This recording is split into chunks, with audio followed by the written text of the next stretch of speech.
नमस्कार। इन खबर में आपका स्वागत है। उत्तर प्रदेश में 10 राज्यसभा सीटों पे जो चुनाव चल रहा है और जिस तरीके से बसपा ने स्टैंड लिया है उसके बाद यहाँ की राजनीति खासी गर्म है। जो चुनावी पंडित हैं और जो राजनीतिक विश्लेषक हैं वो इस बात को पता करने की कोशिश कर रहे हैं कि आखिरकार बसपा सुप्रीमो मायावती बीजेपी की बी टीम बन करके क्या हासिल करना चाहती है। बीजेपी के सहयोग से वो 3 बार सीएम बन चुकी हैं।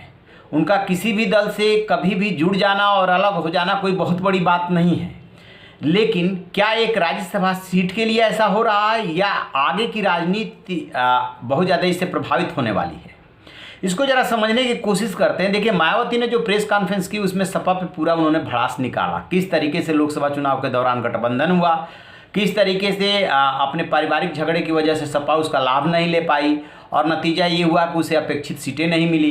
बसपा लाभ की स्थिति में रही और गठबंधन फिर जो है टूट गया। टूट जाने के बाद टूट जाना राजनीतिक रूप से एक अलग बात है, कड़वाहट बढ़ गई। उनका ये कहना कि अखिलेश यादव के कहने पे हमने 1995 के गेस्ट हाउस कांड का जो कंप्लेंट वापस ले लिया, मुकदमा वापस ले लिया और डिच किया गया हमें। तो क्या तब की बात अब गुस्से में आ रही है या और कुछ है? अब गुस्से का कारण कुछ और है और वो जुड़ जा रहा है। तो दरअसल हुआ क्या है कि सतीश चंद्र मिश्रा जो बीएसपी के महासचिव हैं, उन्होंने अखिलेश यादव से कांटेक्ट करने की एक कोशिश की थी कि आपका कोई और कैंडिडेट तो नहीं है। जो एक कैंडिडेट रामगोपाल यादव हैं, उस पर जो है अखिलेश यादव ने उनका फ़ोन रिसीव नहीं किया। फिर उन्होंने रामगोपाल यादव से बात की। रामगोपाल यादव ने कहा कि हमारा एक ही कैंडिडेट है और कोई कैंडिडेट नहीं उतर रहा है। इसी बीच में निर्दलीय उम्मीदवार प्रकाश बजाज को सपा ने समर्थन कर दिया।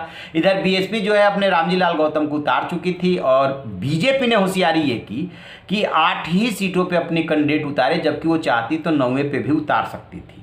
लेकिन अपना दल एस भी एक सीट मांग रहा था और उसे ये लग रहा था कहीं ऐसा ना हो कि 9वां सीट 9वां कैंडिडेट उतार करके हम फंस जाएं और अपना दल एस की दावेदारी अलग है, लिहाजा उसने होशियारी बरती और बीएसपी के सिर पे पीठ पे जो है उसने हाथ रख दिया। बीएसपी ने अपना कैंडिडेट उतार दिया। इसी बीच में बीएसपी के 7 विधायक बागी हो गए। बागी हो जाने के बाद वो अखिलेश यादव से मिले और अखिलेश यादव ने उनको गले लगा लिया। फिर क्या था, मायावती का गुस्सा 7वें आसमान पे।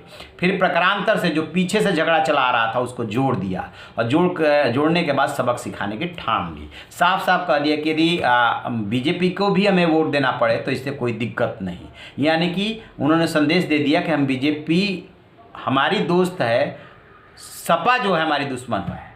अब आप इसको ऐसे समझिए। तो आखिरकार मायावती ने ऐसा क्यों किया? इससे उनको क्या हासिल होगा?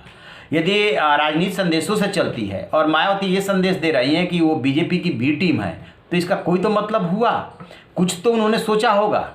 तो इसके पीछे 2 कारण। देखिए, इसके जस्ट बाद अगले साल की शुरुआत में एमएलसी का चुनाव है। उन्होंने इशारा कर दिया कि हम बीजेपी को सपोर्ट कर देंगे। इसके बाद पंचायतों का चुनाव है। तो ये अब नया समीकरण बनता हुआ सा दिख रहा है। यदि वो गुस्से में आई हैं और सपा को रोकना है तो अब अंदाज़ा लगाइए ये कि विधानसभा चुनाव में अलग अलग चुनाव लड़ेंगे, लेकिन यदि किसी को स्पष्ट बहुमत ना मिले तो बसपा समर्थन भी कर सकती है। ये 2022 की अब राजनीति होने लगी है।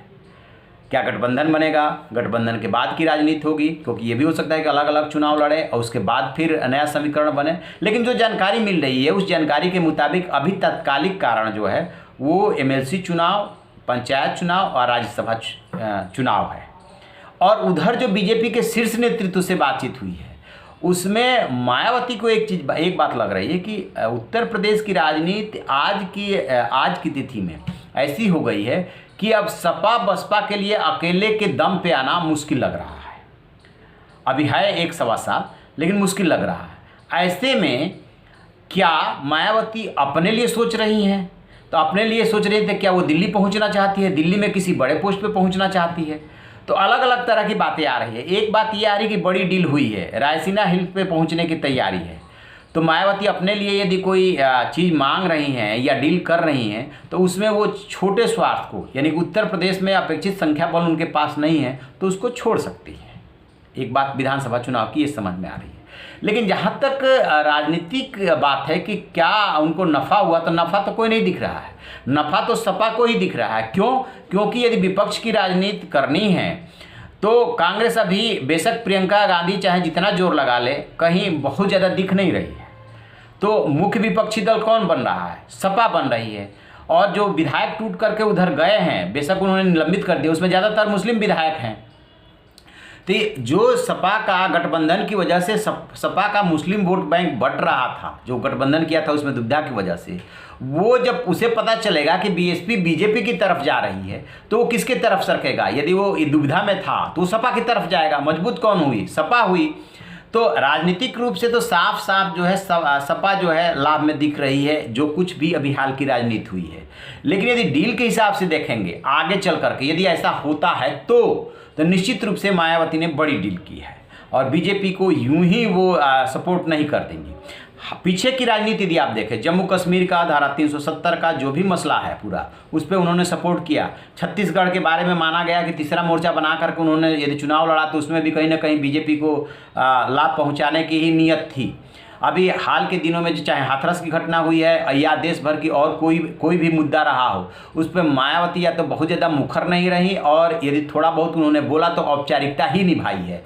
तो वो भी नज़दीकियाँ दिख रही है कि कई मुद्दों पे मायावती ने बीजेपी को सपोर्ट किया, केंद्र सरकार को सपोर्ट किया। अब ये बात अलग है कि उसका तर्क भी उनके पास है, लेकिन फिलहाल राजनीतिक रूप से यही संदेश जा रहा है कि मायावती बीजेपी की बी टीम क्यों बन रही है और इससे क्या हासिल करना चाहती हैं। तो इससे तत्काल दो चीज़ें हैं एकदम जो अभी समझ में आ रही है। पहली बात कि वो सपा से अखिलेश यादव से हिसाब चुकता करना चाहती हैं। दूसरी कि केंद्र सरकार से और बीजेपी से उनकी डील है, वो डील है बड़े पोस्ट के लिए, और आगे चल करके जैसी परिस्थितियां बनेंगी वैसा फिर वो व्यवहार करेंगी। राजनीतिक रूप से फिलहाल उनको नुकसान होता हुआ सा दिख रहा है, लेकिन वो कब क्या स्टैंड लेंगी ये वही जानती है। तो चलिए देखते हैं आगे और क्या क्या होता है, राजनीति क्या गुल खिलाती है। जैसे ही कोई इसमें और जानकारी मिलेगी हम आपके साथ साझा करेंगे। रहिए न बेखबर, देखते रहिए इन खबर। Thank you.